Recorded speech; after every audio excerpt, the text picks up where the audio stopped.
Hello everyone, welcome to our 10th annual Women's Health Study Day. I'm Himanshu Borse, I'm a reproductive medicine consultant at St. Bart's in London, and today I'm going to talk about fertility in primary care. Although this is designed to help GPs, but the general advice is applicable to everyone. So if you see lots of people who probably don't like fertility would say, oh, what's there to do? There is an egg, there is a sperm, you make an embryo and you transfer. Fortunately, there is a lot more to it. I can assure you that. So in spite of all the advances in last 47 years, Louise Brown just turned 47 in July, the natural method of conception is still the best. And that's why, as a fertility specialist, our job is to make sure that we have assessed the couple properly. We have tried to figure out where could potentially the problem lies and allow them to conceive spontaneously as much as practically possible. And when it fails, then offer them assisted reproductive techniques to get pregnant and have a baby. The NICE guidance defines subfertility as a situation where a heterosexual couple hasn't managed to get pregnant after having regular unprotected vaginal intercourse for 12 months or more. However, it comes with an important caveat that the woman should have regular cycles. Her signs and symptoms should not be suggestive of possibility of endometriosis. Her tubes should be open. Her male partner has a normal sperm count and has no issues with erection, ejaculation, as well as penetration. In that situation, if they haven't managed to get pregnant for 12 months of trying, then they will be labeled as subfertile couple. What it means for someone offering advice is if the couple has any deviation from that definition, ideally they should be referred sooner than later. Obviously, the age is a major contributing factor. So if they are younger than 35, they can try up to a year. If they are more than 35, within 6 months, the referral should be made. And we'll talk about age in detail further. And if they have any other issues, they should be referred sooner than later. And the guidance as well as the evidence is very clear that when these couples are seen by a fertility specialist, their journey is smoother, their experience is better, and most importantly, they have a better chance of a successful pregnancy. Hence, these couples need to be referred to the fertility specialist than to a general gynecology clinic. As we talked about age earlier, the difference between men and women is men produce sperms on a regular basis, and the oldest sperm a guy will ever carry is 90 days old. Even when the guy will be 90 years old. That's why Mick Jagger, Bob De Niro, they can have kids at 85. Unfortunately, that's not the case with women. Women are born with a set number of eggs, we call them primordial follicles, and from the day they are born, this number is only going to go down with time. And it's not just the number that goes down, the quality goes down as well. And that's why you can see that as the age advances, the likelihood of getting pregnant goes down, the likelihood of infertility goes up, as well as the chances of miscarriage go up because of increasing genetic abnormality in these eggs. Here you can clearly see that the chance of conception in your 20s is close to 25%, and it drops to less than 10% when you're 40 plus. And it clearly shows that how age has a major contribution towards fertility issues. So whenever you will be seeing the patient, you will be asking them about menstrual cycle details. When was their last cycle? How many days they bleed? Are they regular or irregular? Is there any intermenstrual or postcoital bleeding? And if there is any dyspareunia. These are all signs which suggest a possibility of endometriosis. You need to get a history of any previous sexually transmitted infection leading to PID or irregular cycles, hirsutism, acne, oily skin for signs and symptoms of PCOS. We also need to know about their any major medical or surgical illnesses because they will have an impact on their management. For the male partner, you will also take a similar detailed history.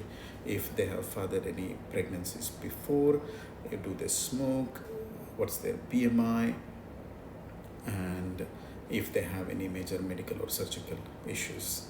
And even with same-sex couples, you will follow the same protocol that a detailed history is very, very important to get a better idea of their condition. Then you would want to know how long they have been trying to get pregnant for. If they are smoking, as we all know, smoking has a deleterious effect on egg quality as well as sperm quality. Moreover, in the NHS, smoking disqualifies them from having any NHS funded treatments. And it is important that when you are seeing them first time, it is to warn them about the effects of smoking as well as its effect on affecting their NHS eligibility. And depending on which CCG they live, they might have to be smoke-free anything from 3 to 6 months, which means they will have to wait for a definitive treatment until they're smoke-free. So sooner they start, better it is for them. Alcohol consumption, we recommend it has to be within Department of Health guidelines on intake of alcohol. Caffeinated beverages, somehow they affect, but there are no robust studies to prove their effect in general. And general advice will involve healthy balanced diet, light to moderate exercise, and managing the stress. Stress has more impact on fertility in women compared to men. However, in men, it can lead to erectile dysfunction, which will complicate the problem. And that's why we would recommend them any stress reducing modalities they would want to avail. So yoga, Pilates, acupuncture, pressure, anything that doesn't involve any lotions or potions, we don't mind they accessing these modalities, which will help them to manage their stress, which will definitely have positive impact on their outcome. BMI is a very contentious issue, and as healthcare professionals, we all are aware that how difficult these conversations can be. And we have to handle these conversations very sensitively and gently because there is plenty of evidence to show that as the BMI increases, the chances of natural conception go down and the chances of miscarriage go up.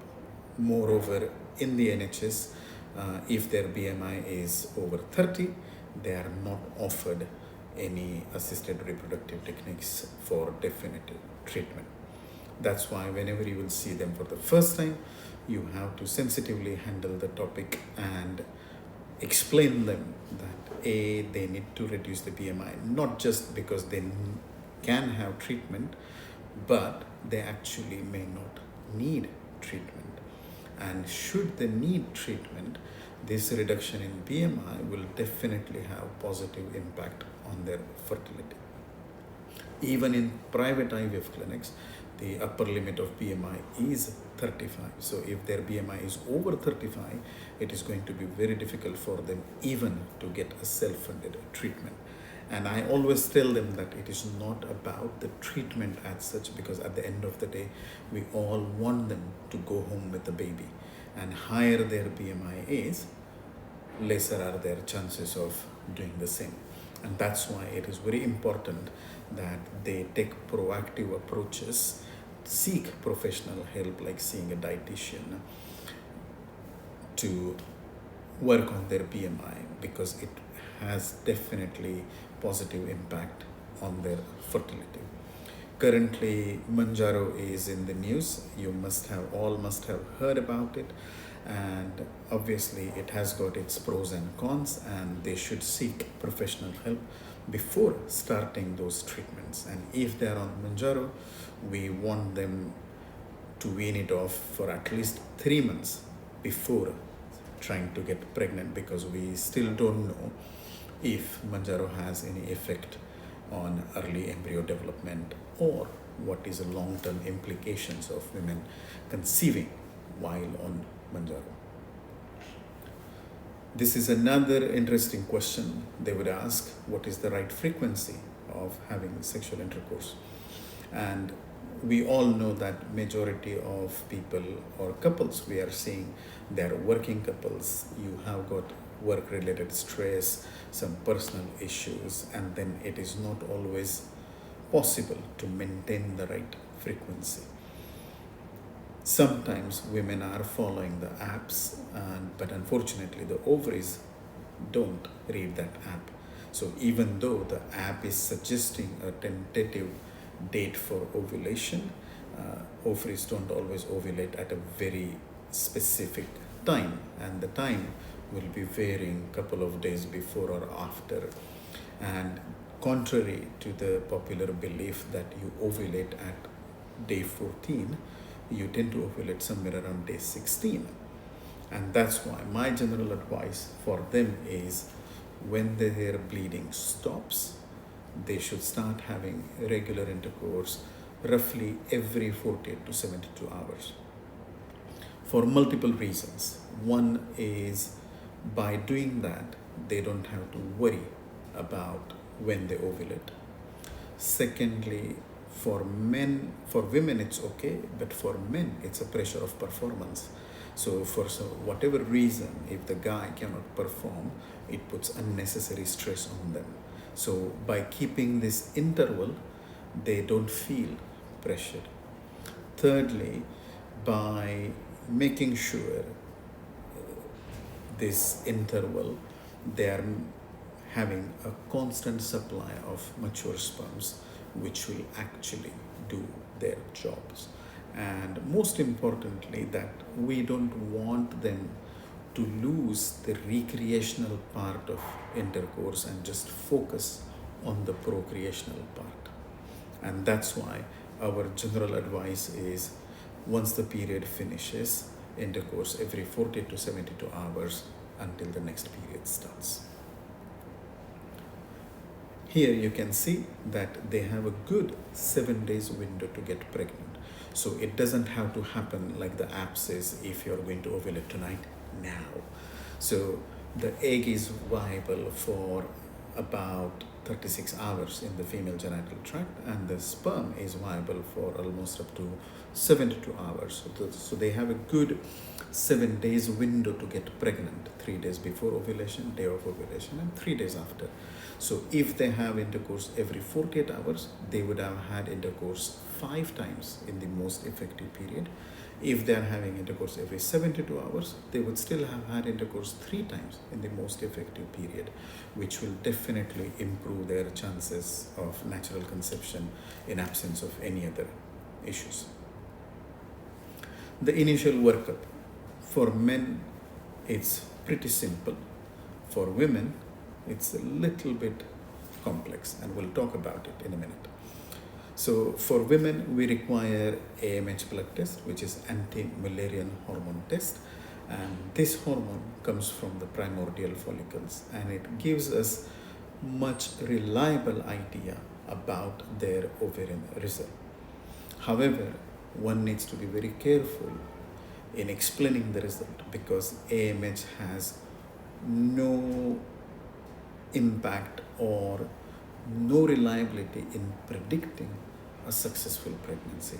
I have patients whose AMH is very high and they're still not pregnant, and I have patients where AMH was low but they still managed to get pregnant. So AMH only gives you a snapshot of your ovarian reserve at that particular point in time. And unfortunately, we do not have any way to predict the decline of their AMHs. And women need to understand that the AMH value is not going to decide if they're going to have a successful pregnancy or not. It only indicates that if they end up having an IVF, what sort of egg yield we can expect. Meaning, if AMH is high, we can expect to get more number of eggs out of her. If the AMH is low, we expect that the number of eggs we get is going to be lower. The FSH, LH and estradiol, and it is important that these three hormones are done between day 2 to day 6 of the cycle for it to be reliable. Progesterone, we want it to be done on day 21, assuming that everyone has a 28-day cycle. So if someone had progesterone done in the 3rd week, I will be more interested in seeing if their period started a week after the blood test was done. Progesterone over 30 is ovulatory. However, if someone has a 32-day cycle, meaning after the blood test was done, they started period after 11 days, and if the blood test value is 26, then what it means is, in an ideal world, it should have been done 4 days later, when it would have definitely gone over 30. If it's very definitive value, like less than 1 or less than 10 or over 55, then you know that yes, you have ovulated or you haven't ovulated. And this creates more problem when someone has irregular cycles. So we don't want you to do more than 1 progesterone, because I will have to correlate that value with the woman's period and then decide whether it's an ovulatory progesterone or not. Thyroid function tests are very important because underactive as well as overactive thyroid both have a negative impact on fertility. And depending on the TSH value, we'll have to repeat the value, and if needed, we have to put them on a treatment for hypo or hyperthyroidism. Testosterone helps us to identify PCOS patients. Prolactin levels, high prolactin levels are known to cause irregular cycles and sometimes requiring further investigations like an MRI to rule out pituitary tumors or treatment with cabergoline. Obviously, these patients will be referred to the endocrinologist for that. We want rubella serology to be positive. That means they're immune to rubella. If they are not, they can always have an MMR vaccine. And depending on which CCG you are, you can either do chlamydia serology or chlamydia swab, just to rule out any possibility of tubal damage from previous exposure to chlamydia. For men, the blood test, no blood tests are required in the first instance. All we require is a simple semen analysis.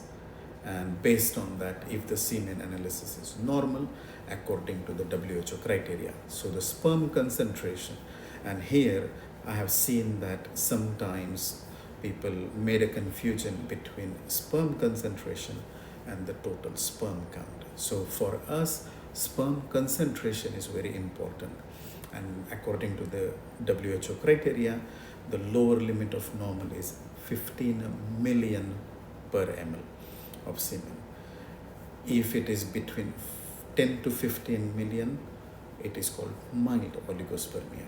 If it is between 5 to 10 million per ml, it is called moderate oligospermia. If it is less than 5 ml, it is severe oligospermia. And if there are no sperms, it's azoospermia.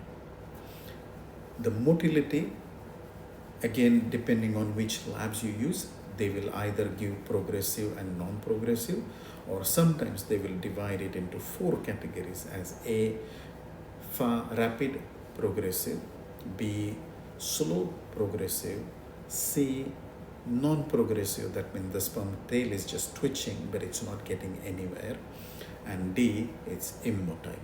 So A plus B, rapid and slow, progressive, combined should be above 32%.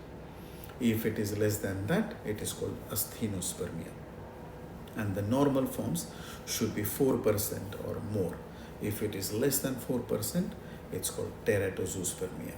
And when all three parameters are abnormal, we call it OATS syndrome, oligoasthenoteratozoospermia.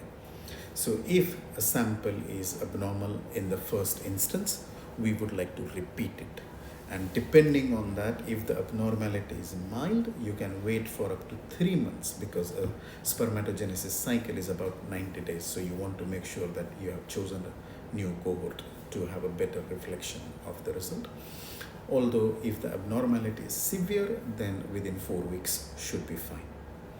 If both the samples are abnormal, either oligoasthenoteratozoospermia, this applies mainly for oligospermia, then we require hormone tests for men as well, so LH, FSH, testosterone, thyroid functions, as well as prolactin.